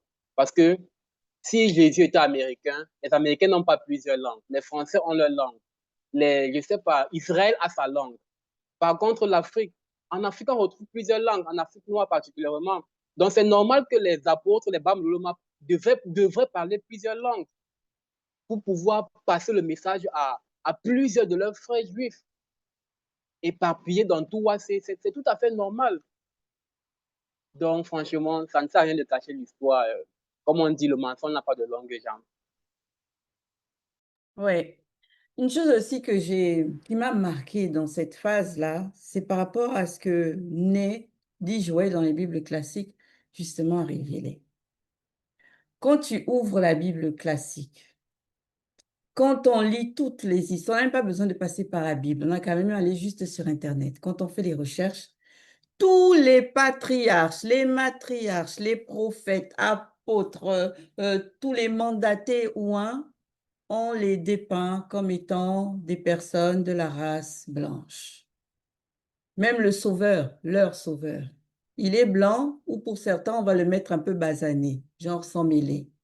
Mais ici, il nous fait comprendre que cette promesse-là, dont on parle depuis le départ, n'est destinée qu'à ceux du peuple noir. Ça veut dire qu'en vérité, aucun prophète ne peut être blanc. C'est pas possible. Aucun mandaté ne peut être blanc ou sans mêlé. Aucun sauveur même ne peut sortir de la race blanche ou de la race sans mêlé. C'est écrit. C'est écrit. Il va même plus loin quand il précise que aucun d'eux ne peut avoir des visions spirituelles, c'est-à-dire voir avec la conscience de leur esprit. Aucun d'eux ne peut faire des songes, c'est-à-dire voir avec la conscience de leur âme. Tout ça, là, ce n'est pas donné à toutes les autres races, sauf ceux de la race noire. Uniquement ça. Mais regardez ce qu'ils nous ont fait croire depuis le départ. Ce sont tous des blancs. Tout le contraire de ce que dit la vérité. Hein. Mais on sait que ça a été fait sciemment. Et ce qui est dit dans Né, dans Joël, ce n'est pas Zoulassan qui l'a écrit. Ce n'est pas Zoulassan qui le dit. Mais c'est ainsi, parce que comme on dit toujours, la spiritualité est une question de race. Donc, ça veut dire que tous les pseudo-prophètes, là, attention, tous ceux qui viennent, oh, j'ai eu un songe, oh, j'ai eu une vision, attention. Mais ça ne veut pas dire pour autant hein, que le Verbe aussi ne peut pas assister, surtout en ces derniers temps de la fin avec le deuxième, ça ne veut pas dire que le Verbe ne va pas assister ceux des autres races. Pour pouvoir les assister, il va le faire. Là, on parle maintenant d'héberger le monde-dit dans on va dire, dans l'existence de ces personnes-là, toujours avant qu'ils ne quittent le visible. C'est réservé qu'à la race noire. Donc, des assemblées, dites révélées, pasteurs, prêtres, papes. On peut continuer? Je peux ajouter. Je pars, Abigail. Je pars. Alors, pour continuer dans ta... Hein? Oui, pour continuer dans ce que tu étais en train de dire, et ce qui est même aberrant dans ça, et je dirais même qui fait pitié, c'est quand tu vois les Noirs, ils vont se faire baptiser par des Blancs. Quand je vois les vidéos de ces gens, je m'arrête, je dis, waouh, aliénation là, c'est vraiment très, très fort. Mais ici, nous, on va continuer selon la vérité, parce que les apôtres nous ont aussi dit quelque chose ici de très important par rapport à ce que Jokisabe a dit. Voici les miracles qui accompagneront ceux, on dit connus, qui auront cru. de l'intérieur de mon nom. Ça, c'est quelque chose de très, très important. Parce qu'on voit dans ces religions-là, ces passages dans les Bibles actuelles classiques, bien que ça soit mal rédigé, ils aiment tellement ça. Voici les miracles qui accompagnent ceux qui auront cru. Ils vont chasser les démons. Ils vont faire... Démons, au nom de qui? Vous allez chasser des démons au nom du démon? Mais ça n'existe pas. Le monde occulte ne lutte pas entre eux. Donc, il faut que cela soit clair. On a déjà démonté ici à maintes reprises que votre Jésus, là, derrière lui, se cache un démon religieux de haut en connu sous le nom de Michel. Comment vous allez chasser un démon au nom d'un démon? Ça n'a pas de sens. Mais ici, il faut être dans la vérité pour pouvoir être habilité à pouvoir chasser un démon. Et là encore, il faut être à l'intérieur de Tchokisabé. C'est très important. Donc, c'est en cela que j'avais parlé ici tout à l'heure que dans la vérité, nous ne sommes pas dans la forme seulement. Hein. Il faut véritablement entrer en profondeur parce que ici, il s'agit des choses spirituelles. Merci, Abike. Je vais revenir aussi dans le verset dont Gengeti parlait tout à l'heure, celui de Né, dans chapitre 2, verset 26. Il dit, je prends une partie juste, le verbe de l'Oba se répandra en tant que Mundi Moussangui sur tous les noms initiés graciés. Aujourd'hui, nous sommes à l'époque visible de la manifestation du deuxième. Et on a le statut des noms initiés graciés pour certains, d'autres pour graciés. Et là, parlant du contexte, parfois, on cherche à recevoir le don, le Mundi Moussangui, bien les dons comme les apôtres ont reçu. Mais cette manière de penser nous empêche de comprendre que si aujourd'hui on a le statut de non-initié gracié, c'est parce qu'on a reçu le Mundi Moussangui. On a vu dans un enseignement que le verbe pouvait se manifester sur plusieurs facettes. Donc, il faut qu'on puisse prendre conscience de ça, que là où nous sommes là, sur le chemin de la sanctification, on a le Mundi Moussangui qui est avec nous. Il ne faut pas qu'on considère vraiment cela parce que le fait de toujours vouloir je veux tel don, j'aimerais faire ceci, ce n'est pas mal de vouloir désirer quelque chose, mais il faut qu'on sache que ce Mundi Moussangui, par rapport au don, comme on a cité dans Kalatambale là, dans Kalatambale ou Kalatandimsi, c'est le Mundi Moussangui qui saura comment donner à chacun. Mais déjà, le Mundi Moussangui que nous avons reçu en tant que manifestation de la grâce, qu'on considère véritablement cela. Parce que si la considération n'est pas là, elle va se retirer, tout simplement. Et pour pouvoir demeurer dans cette considération, on va rejoindre ce qu'Abiki a dit tout à l'heure, il faut un Dieu qui savait. Et on sait que c'est dans la mise en pratique des lois et des ordonnances du verbe, non point comme on désire, mais selon comme nous recevons les enseignements du mandaté.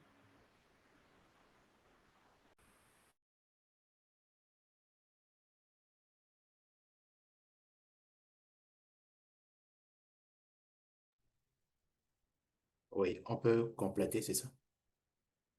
D'accord, oui. En fait, je voudrais revenir sur les miracles. Donc, voici les miracles qui accompagneront ceux qui auront cru, c'est-à-dire de l'intérieur, c'est-à-dire du nom de Tchokisabé. Et quand j'ai lu ça, les apôtres, eux, ils sont déjà dans le secret. Ils ont déjà, n'est-ce pas, reçu cette prophétie-là. Donc, le jour même, eux, en fait, ils n'étaient pas surpris de parler, n'est-ce pas, d'autres langues d'hommes. Parce que donc Isabelle leur a déjà révélé cela. Donc, eux, ils ne seront pas étonnés, ils ne vont pas se dire, mais attends, qu'est-ce qui nous arrive? Ou bien, qu'est-ce qui s'est passé? Non. En fait, ils sont déjà préparés par le moulage. Donc, c'est important aussi, c'est-à-dire quand le verbe se manifeste et le verbe ne va pas se manifester dans ce que eux ils vont appeler, n'est-ce pas, la surprise, non, le verbe prépare d'abord. Le verbe initie d'abord. Et quand le verbe se manifeste, tu es conscient que oui, tu es dans la prophétie. Merci, Damien. Si, pour ma deuxième intervention, on dit qu'ils ont renommé Joël selon la vraie histoire et entre le récit de Joël selon les Bibles classiques. Selon les Bibles classiques, Joël dit que Yahvé, Adonai, Jéhovah, Elohim, l'Éternel, va répandre son esprit sur toutes sortes d'humains. C'est bien, c'est écrit en français et très lisible, sur toutes sortes d'humains. Ça veut dire quoi ici? On comprend ici que Yahvé, c'est-à-dire que tu sois pécheur, que tu sois fornicateur, que tu sois menteur, blasphémateur, il te donne son esprit. Donc, tout le monde mérite avec Yahvé. Il n'y a pas de distinction. Or, ici, dans la spiritualité authentique, il y a le mérite. Il faut mériter sa place. Il faut mériter son... Ici, c'est aux non-initiés graciés et aux initiés. C'est eux qui reçoivent parce qu'eux, ils sont jugés dignes. Et aussi, ce n'est pas directement l'Oba qui agit en spiritualité, non. C'est son verbe qui agit. Vous voyez la différence. Parce que l'Oba est au-dessus. Il est hors de tout ce qu'on peut imaginer ou concevoir. Donc, il n'agit pas directement. C'est son verbe qui agit pour lui et qui repent, qui repent en tant que Mundi. Mais qui peut supporter l'esprit de l'Oba? Qui peut, jusqu'à ce que Joël dit que il y avait son esprit, mais qui peut supporter ça? Franchement, que les chrétiens sortent de leurs sensations et reviennent à de bons sens.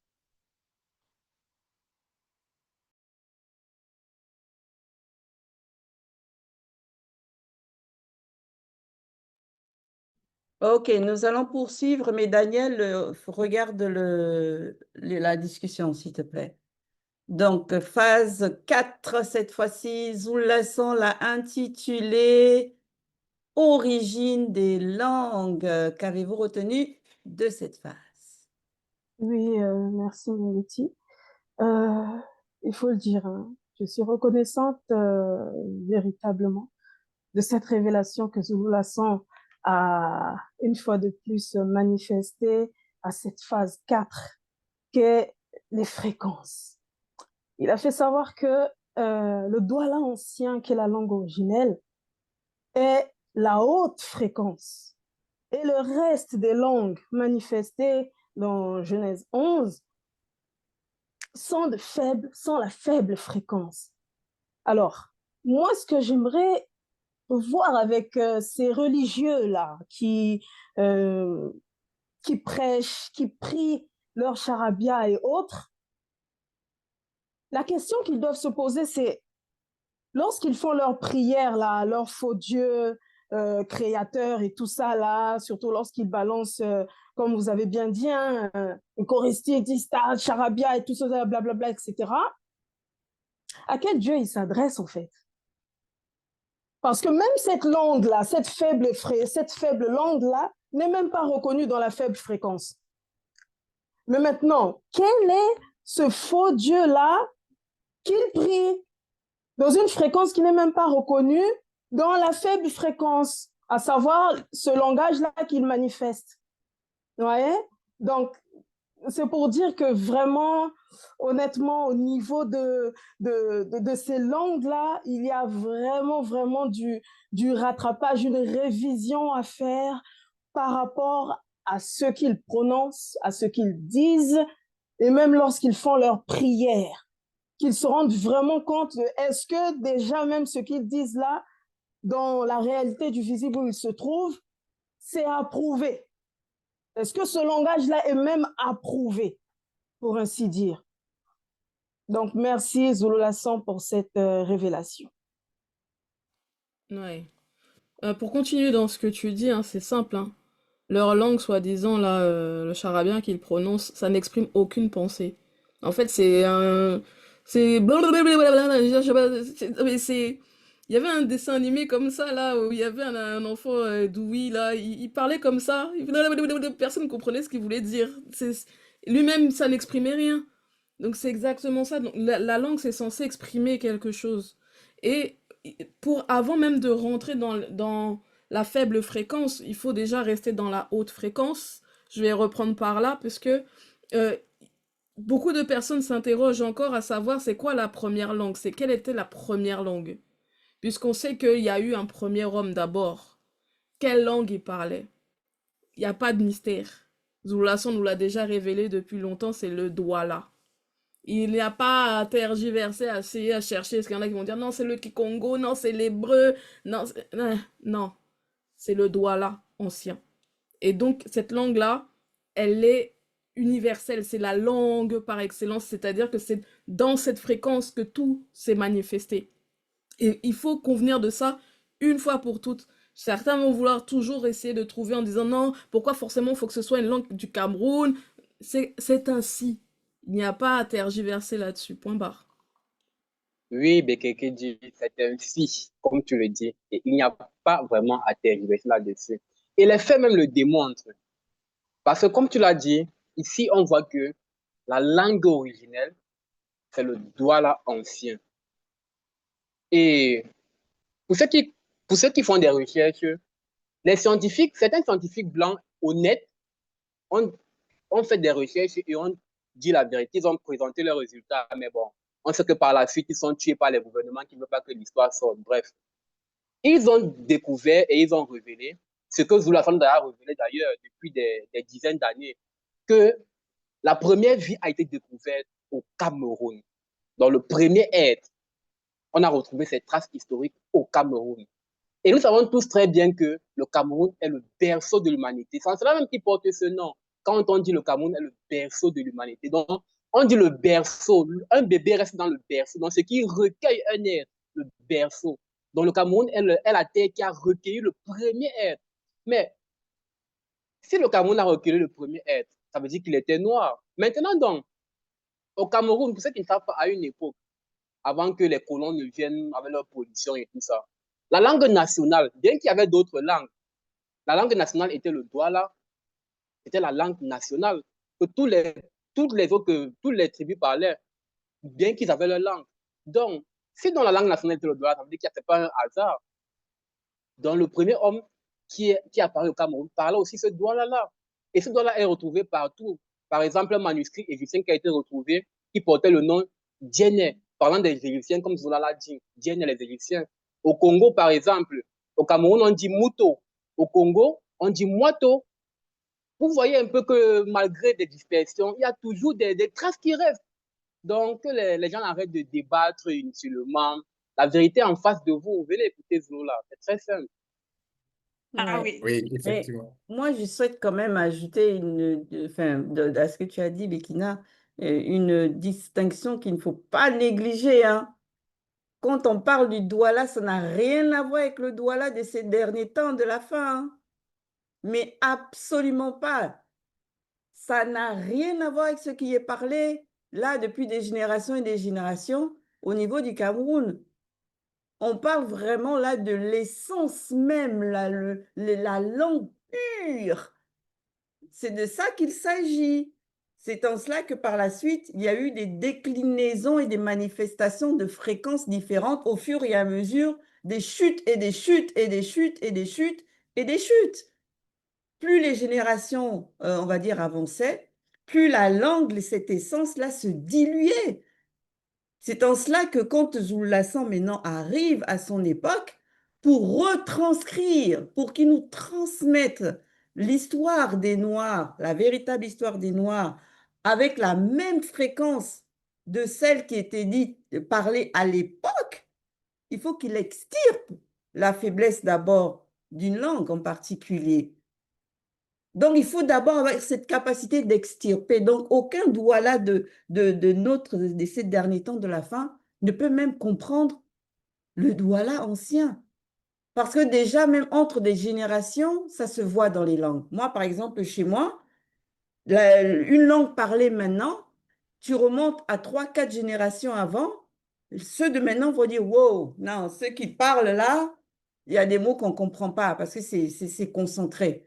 Mais alors, imagine si ça remonte carrément à la nuit des temps. Là, on ne parle plus de concentration, là. On parle carrément de pureté.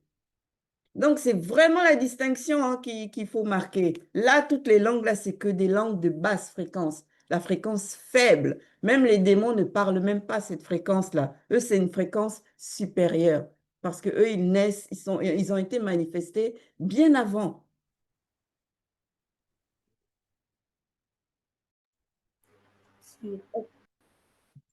Je poursuis. Alors, merci, Damien. Merci, Ngengeti.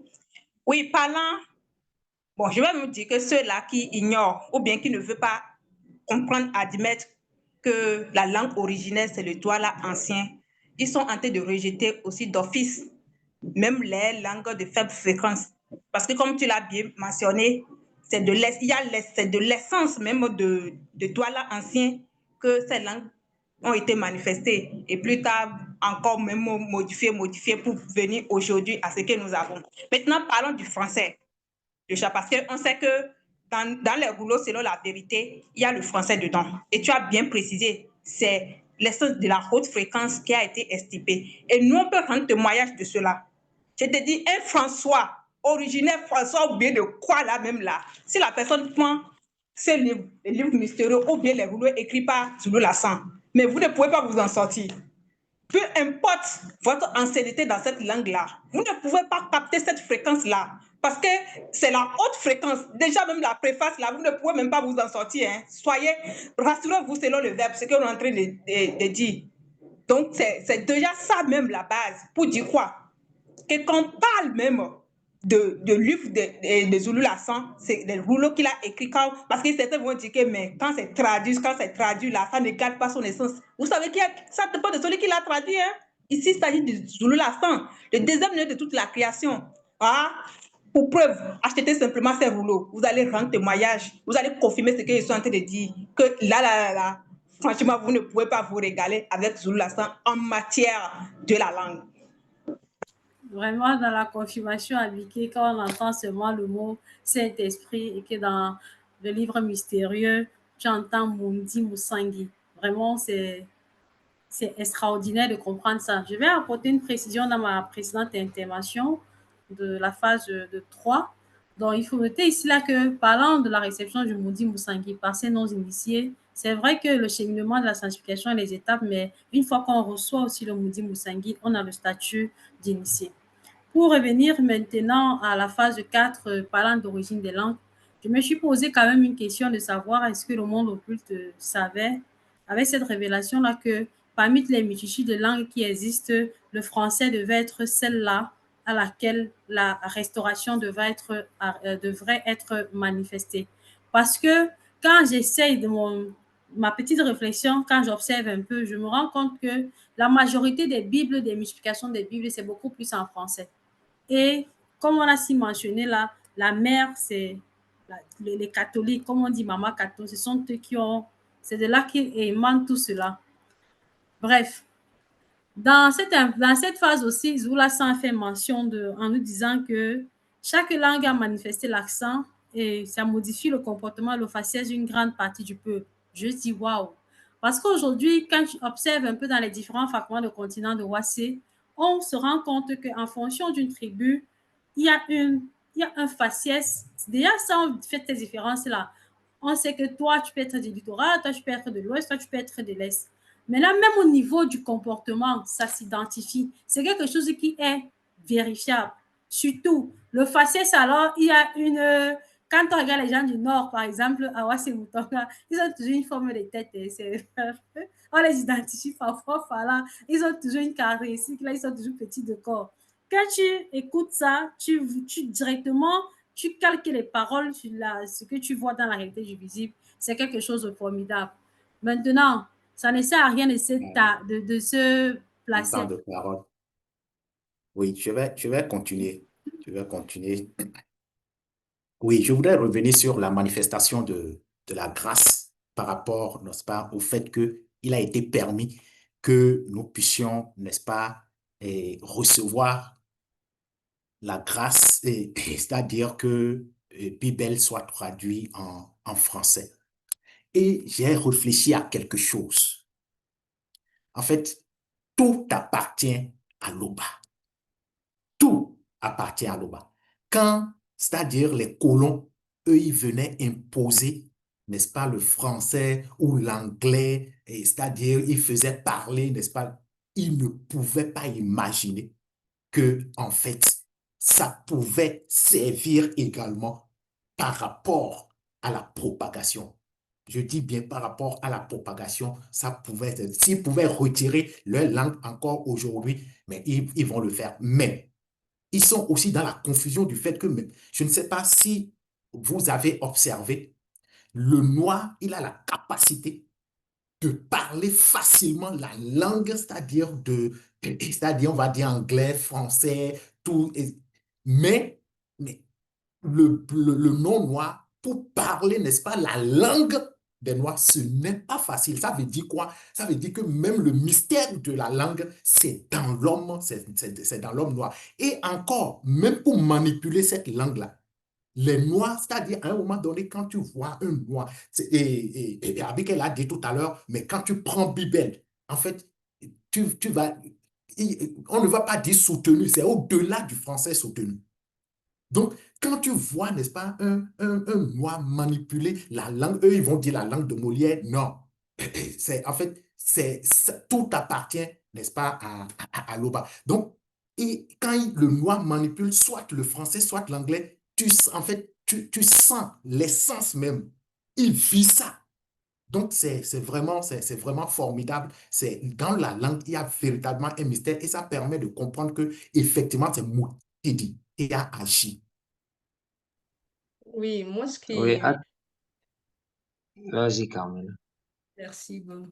Oui, ce qui m'a aussi touché ici, c'est vraiment le fait qu'on nous montre, vraiment, comme Jules Lasson nous a montré, c'est-à-dire que même dans le livre Mystérieux, il nous a expliqué que voilà, il y a la haute fréquence. Mais le fait qu'on nous ramène maintenant vers ce langage, on va dire, pur, comme Gandhi disait, c'est vraiment, ouais, moi je suis vraiment reconnaissante par rapport à ça parce que c'est quelque chose que nous-mêmes, sans la vérité, on va pas connaître. C'est-à-dire que même dans le langage, il faut, la manière de parler, il faut que ça soit selon la vérité. Parce que la soeur nous a appris, hein, les démons, tout ça et tout, même la basse fréquence que nous connaissons, nous a appris à notre époque, ça n'a même rien à voir avec eux. Ça veut dire que d'où ils peuvent, on va dire, jouer, entre guillemets, je vais dire ça comme ça, avec les créatures qui ne connaissent pas la vérité. Maintenant, on nous ramène à cette, on va dire, cette conscience, ce langage, cette fréquence de nos patriarches d'autrefois. Moi, je trouve ça extraordinaire, quand même, la grâce que nous avons à cette époque-là, de pouvoir, on va dire,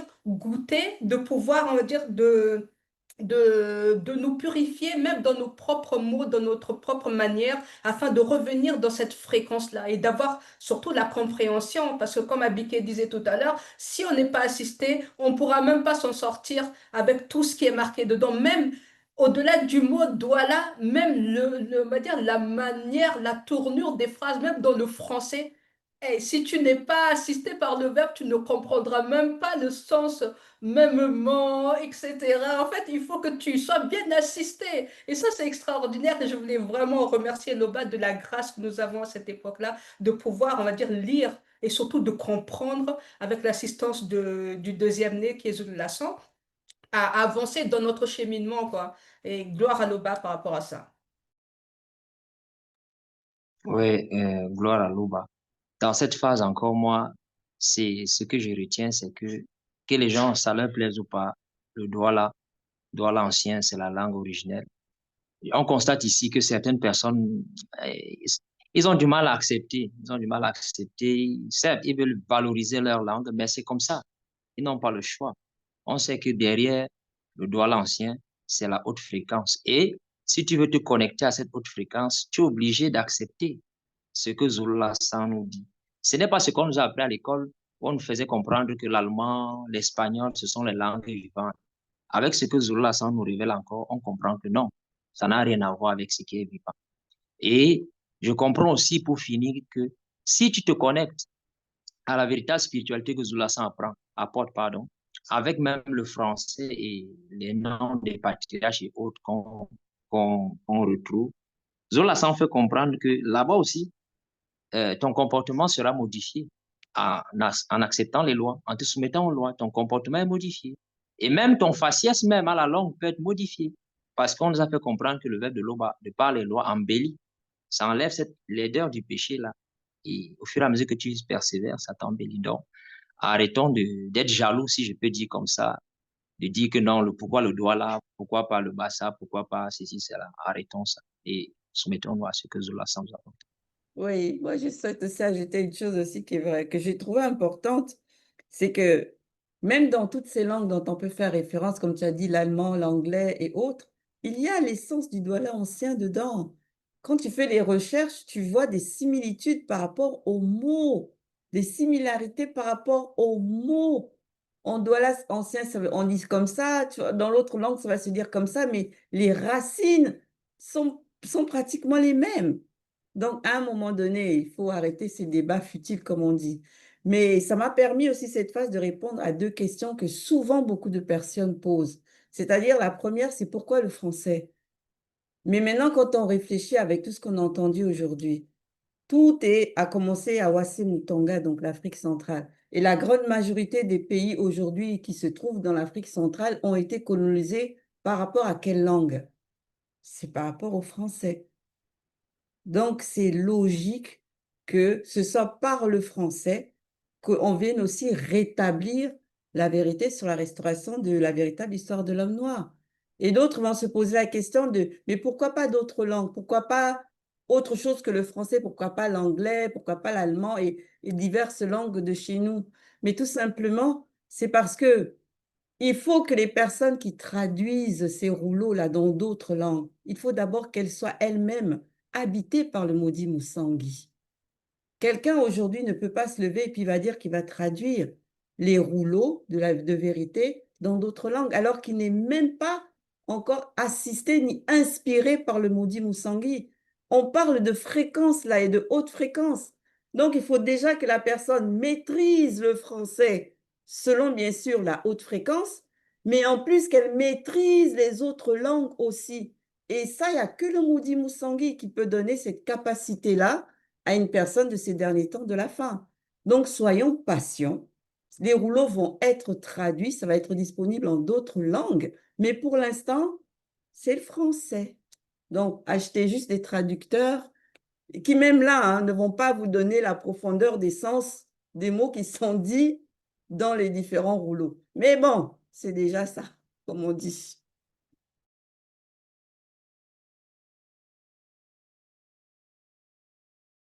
Donc, du coup, si plus personne n'a ajouté, nous allons terminer sur ces mots.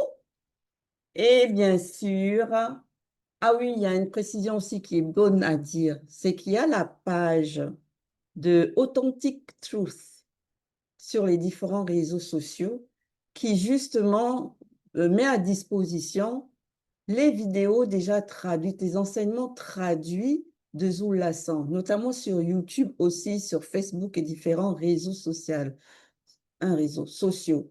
Donc, du coup, vous pouvez avoir la possibilité, si vous ne parlez vraiment pas le français, que vous ne comprenez vraiment pas le français, de vous rendre sur cette page-là, sur cette chaîne-là, et d'avoir quand même la traduction de certains enseignements.